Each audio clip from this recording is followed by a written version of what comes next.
Bonjour à tous mes chers amis cinéphiles, qu'est-ce que vous dites aujourd'hui? Bienvenue sur la chaîne de Del Piazza, aujourd'hui pour débriefer la dernière série de HBO Max, House of the Dragon, saison 2, qui est un spin-off à l'univers de Game of Thrones. Alors vous ne le savez peut-être pas, mais je suis également un très très grand fan de cet univers d'Heroic Fantasy. On a suivi bien sûr en son temps les 8 saisons de Game of Thrones qui nous avaient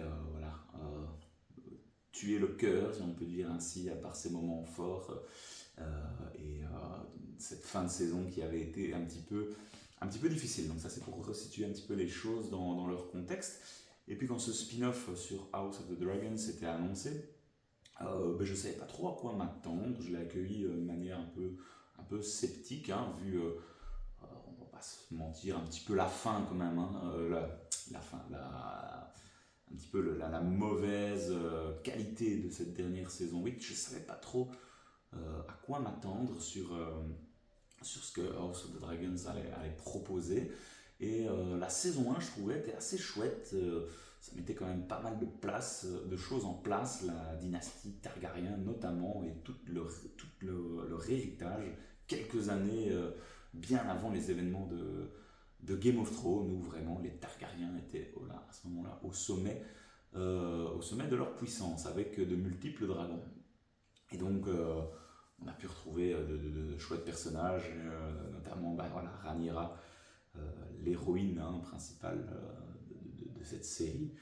Et tout doucement, on va se séparer entre deux affrontements, entre le camp des Verts et le camp des Noirs. Le camp des Noirs incarné par Rhaenyra, bien sûr, et Daemon, son frère, enfin son oncle qui est devenu son mari. Alors oui, dans cette série-là, il ne faut clairement pas s'offusquer des échanges entre liens du sang. On a déjà vécu ça un petit peu dans Game of Thrones, mais là c'est de façon XXL. Bref, pour en conclure avec ce que j'avais pensé de cette saison 1, je l'avais plutôt bien apprécié. J'attendais quand même de voir ce que la saison 2 allait annoncer. Donc terminer clairement sur un cliffhanger de fou avec le fameux Aegon, non Aemond, pardon, qui avait chevauché le dragon Vagar, le plus gros dragon de Westeros, et qui avait tué littéralement le fils de Rhaenyra, Lucerys. Et suite à ça, on s'est terminé sur un plan de Rhaenyra avec un visage complètement ravagé, qui clairement annonçait le sang pour cette saison 2. Donc saison 2 qui se compose de 8 épisodes, on va directement rentrer dans le spoil. Alors d'un point de vue visuel, tout d'abord, là il n'y a absolument rien à dire, c'est toujours très très beau. Il y a beaucoup d'endroits où tu sens encore une fois ils aiment aller filmer en extérieur, et ça se sent dans la qualité des visuels. Et puis ce qui est surtout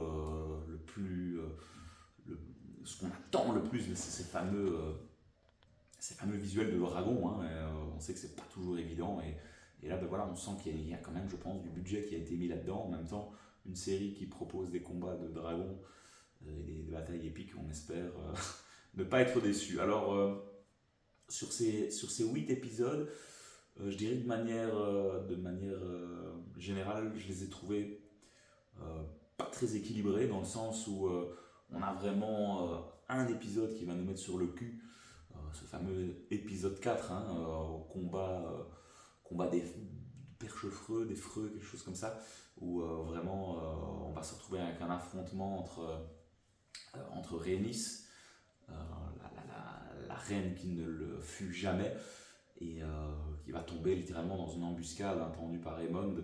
Elle va d'abord affronter Aegon, le roi, et puis Aemond va arriver et un peu foutre tout le monde par terre, notamment son propre frère. Grosse surprise, on s'y attendait pas.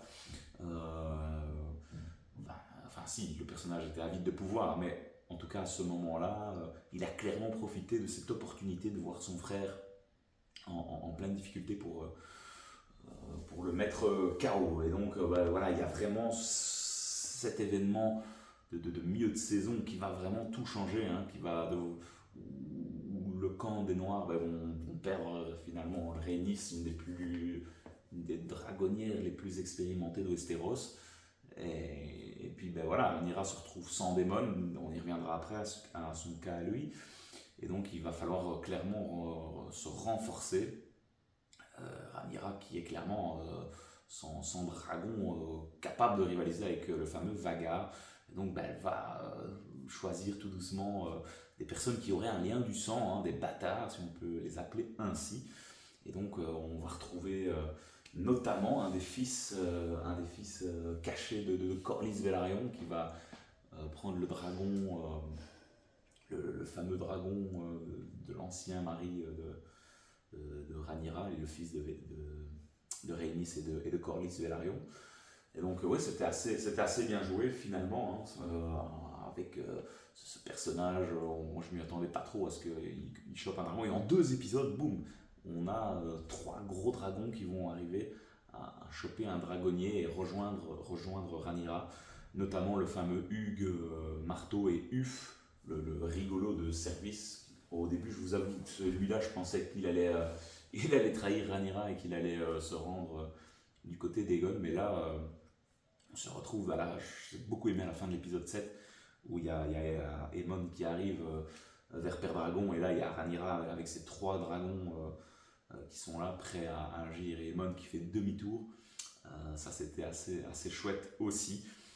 Et puis il y a toute l'intrigue, hein, je reviens sur lui, qui est liée à Daemon qui au début de la série a toujours du mal, hein, d'accepter cette loyauté envers Rhaenyra. Enfin voilà, il l'aime, ils sont des enfants ensemble, mais tu sens qu'il y a encore cette envie de posséder la couronne.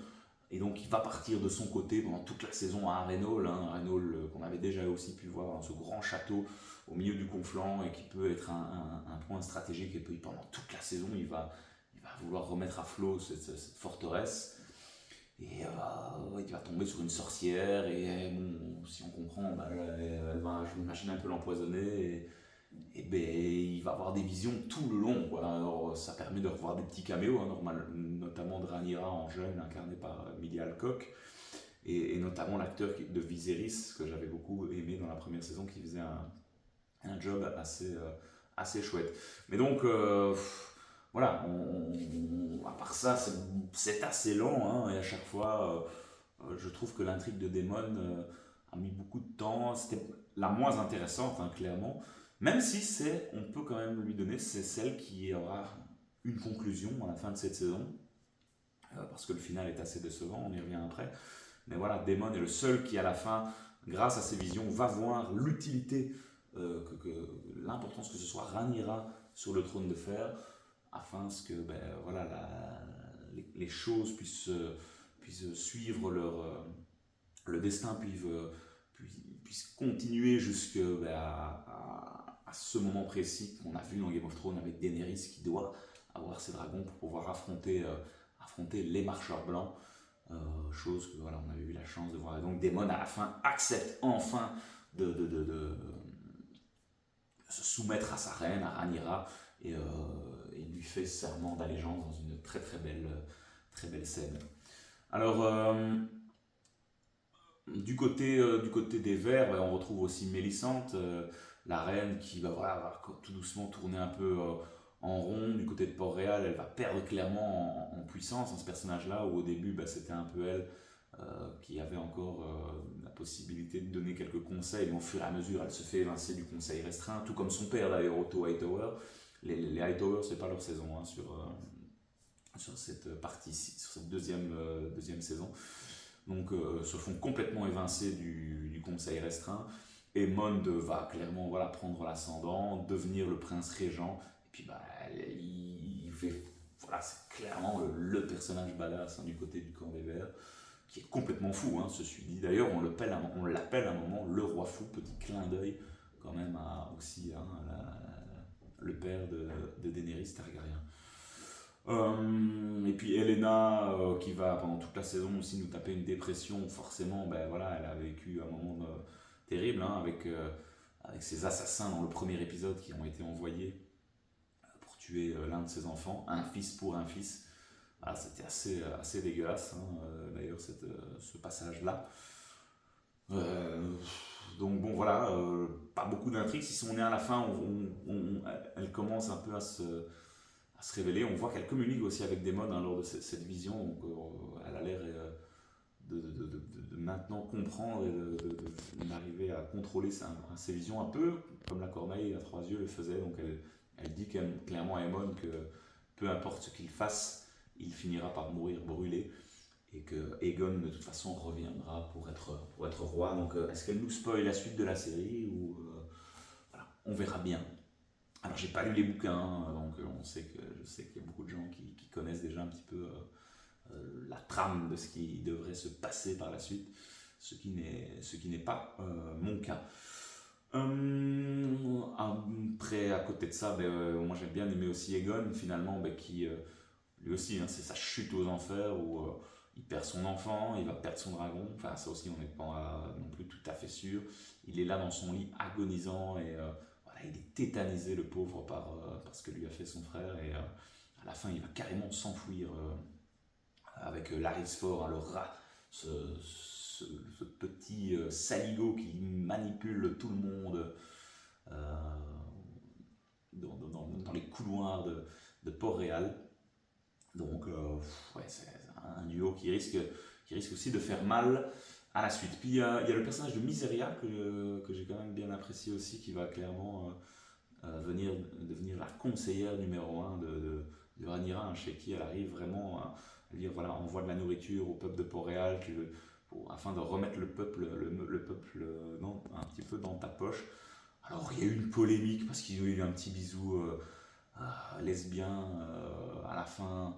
Je crois que c'est l'épisode 6, ça a fait tout un pataquès, mais je vais parler franchement. Quand on regarde une série avec de l'inceste du début à la fin, et ça choque encore des gens de voir ce genre de choses, et je trouve ça quand même assez déplorable, en sachant que quand même le personnage de Rhaenyra est un petit peu...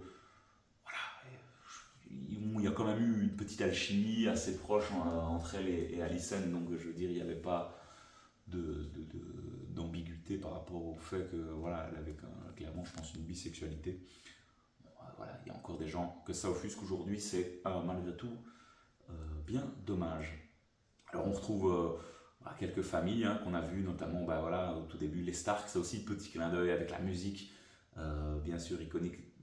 J'ai bien aimé d'ailleurs la musique de Arwen Jawadi, comme d'habitude d'ailleurs, et qui reprend les thèmes iconiques, hein, les thèmes des Stark aussi, les thèmes des Lannister qu'on a pu aussi voir plusieurs fois, mais un petit peu joué autrement. Donc c'était toujours bien joué de ce côté-là. Les Lannister qui partent aussi essayer de se faire une flotte via je sais plus son nom, ça ressemble à Tywin, hein, d'ailleurs aussi encore clin d'œil au père Lannister, qui va sur Essos afin de ramener une flotte et qui va clairement partir en guerre face à Corlys Velaryon. Et donc ce dernier épisode, assez décevant, on s'attend à un final pour l'univers de Westeros de Game of Thrones, ça doit être quand même grandiose. Il n'y a pas de mort, il n'y a pas de bataille, il n'y a rien. Cet épisode 8, là, il tombe comme ça, comme un cheveu dans la soupe. Je suis pas rassasié. Moi, franchement, cet épisode 8, il est quand même assez décevant.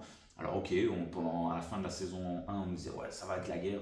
Ok, fin de la saison 2, finalement, Rhaenyra s'est renforcée. Le camp des Verts s'est un petit peu déforcé.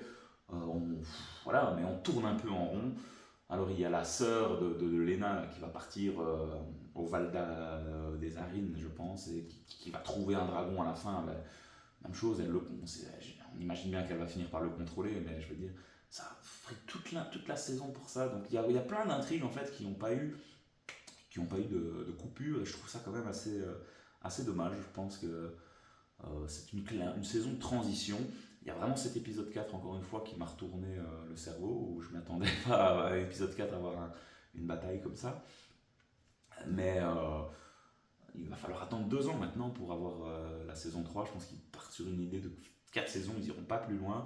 Donc ok, on attend de voir, mais voilà, c'est une deuxième saison un petit peu un cran malgré tout en dessous de la première, je trouve. Alors voilà, ok, ça reste du très bon, hein, on s'entend bien.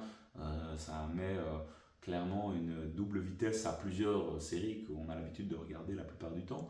Mais non, c'était malgré tout, pour la qualité de ce que peut nous proposer HBO Max avec Game of Thrones, voilà, un petit moins bien. Il faut quand même aussi le dire, malheureusement, mais voilà, on aura quand même passé de chouettes petits moments à suivre cette série toutes les semaines. Donc voilà, les camps sont en place, les armées sont prêtes, devrait se rentrer dedans. J'espère que HBO mettra le budget pour cette saison 3 et qu'on n'aura pas des batailles hors champ, parce que voilà, on en a encore une ici avec Aegon à un moment qui va brûler toute une ville, bah voilà, on nous le fait comprendre, mais on ne le voit pas. Donc ça c'est toujours un petit peu dommage. Il y a aussi Christian Cole, le personnage, j'avais oublié d'en parler, hein, qui pendant les 4 premiers épisodes monte en puissance et détestable. Et voilà, il couche même avec à la reine Alicent pour asseoir son influence sur le conseil restreint. Et puis ben, une fois que la bataille a lieu, lui, il nous part complètement en dépression. Il se rend compte que les dragons c'était dangereux. Ben, c'était bien mon coco. Et maintenant, ben, il se rend compte que c'est juste de la chair à canon et que, ben, en gros, il est déjà mort. Donc bon, voilà, Christian Cole, on va voir un petit peu quel sera son arc narratif. Otto Hightower qui se retrouve en tôle aussi à la fin, on ne sait pas trop par qui. Donc voilà, beaucoup de choses sans réponse.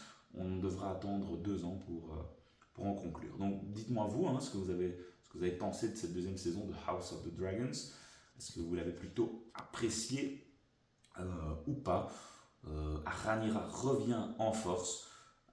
On attend clairement d'assister à la suite de cette saison. Rendez-vous dans 2 ans. Restez connectés sur la chaîne parce qu'il y aura d'autres choses qui arrivent, et notamment en ce fin de mois d'août, qui dit House of the Dragons, dit rivalité avec la série d'Amazon, Le Seigneur des Anneaux, les Anneaux de pouvoir. On va bien sûr aussi en parler sur la chaîne une fois qu'on aura visionné cela. Voilà, on se retrouve très très vite les amis, restez branchés. Dites-moi vous encore une fois en commentaire ce que vous avez pensé de cette série, et à très vite sur la chaîne de Piazza. Bisous les amis, à bientôt.